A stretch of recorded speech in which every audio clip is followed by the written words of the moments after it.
I have a quick question for you. How do you respond to the grace of God in your life? How have you responded? Do you, like the Pharisees, completely miss out on grace because you're caught up in self-righteousness or feeling like you need to earn God's favor by your obedience? Or do you, like the blind man, deny any personal glory and credit God for the healing in your life? Jesus has come into the world, he says, for judgment, to restore sight to the blind and reveal the blindness of those who claim that they can see.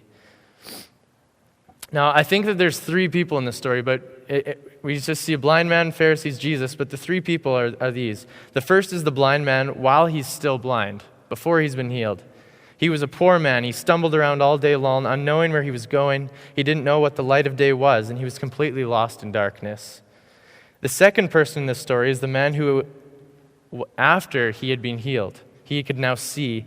This man was once poor as well, wandering around not knowing where he was going. But when approached with an opportunity to be healed, he responded in faith. When he was healed, when the grace of God appeared in his life, he responded with awe and wonder and amazement. He was once blind but could now see. He became a disciple of Jesus, and he was even willing to be kicked out of the synagogue because of it. He was willing to suffer for Jesus. And the third kind of person in the story is the Pharisee. The Pharisee was devoted to the law of Moses.